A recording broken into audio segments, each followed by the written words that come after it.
Hi, my name is Jonathan Benda, and I teach writing at Northeastern University. Ms. Cho asked me to talk to you a little bit about my Chinese learning experience. I've been studying Chinese and learning Chinese informally as well for over 25 years. Obviously, I started very young. When I started learning Chinese, it was back in 1990, and I first started learning Chinese as a result of going to Taiwan for a summer and becoming interested in Chinese culture.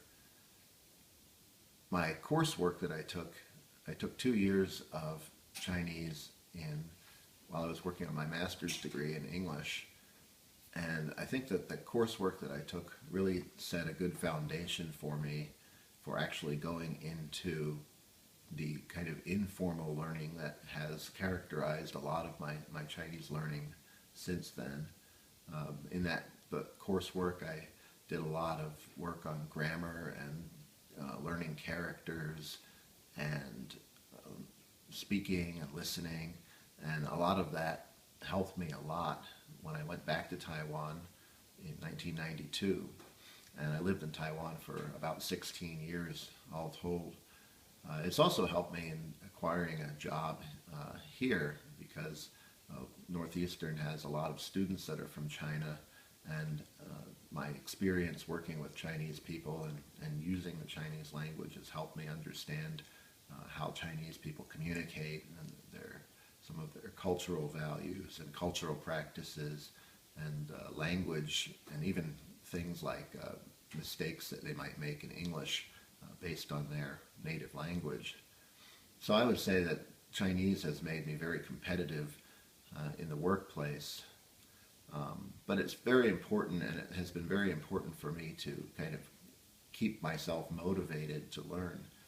Even though I'm not taking Chinese classes formally anymore, I still find myself learning new things almost every day and learning new ways of communicating and new vocabulary and grammatical points even in that informal way. So I think it's important to really think about what's motivating you or what could motivate you to learn a language, and particularly to learn Chinese. I think Chinese can make you very competitive in the workplace.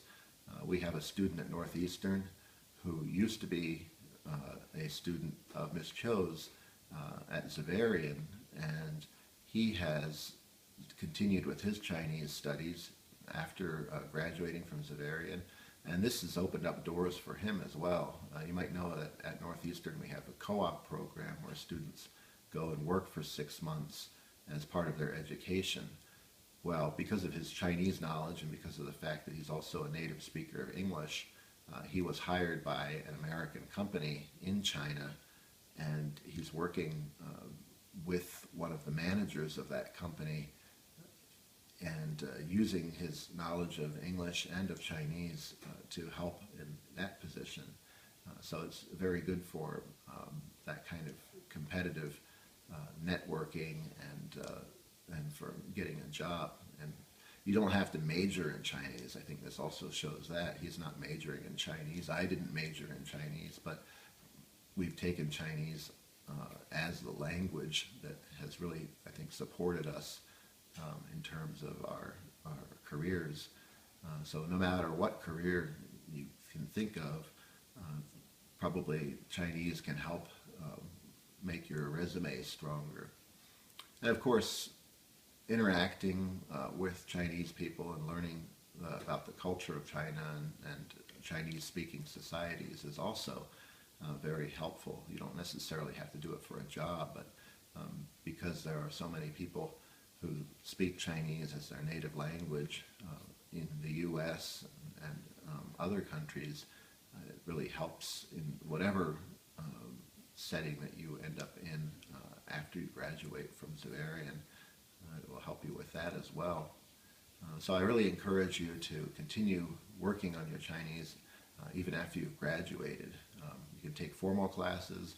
Nowadays there's also a lot of information and resources available on the internet that can help you as well. I know Ms. Cho sometimes has you watch videos in Chinese. You can continue to do that. there are newspapers and websites and other kinds of resources on the internet that can help you as well to learn Chinese. And you can find ways of connecting it with your other interests, whether your interests are professional interests or hobbies, sports and things like that. If you really connect Chinese to those interests, I think it will help motivate you to continue to learn after you've graduated. Thanks for listening.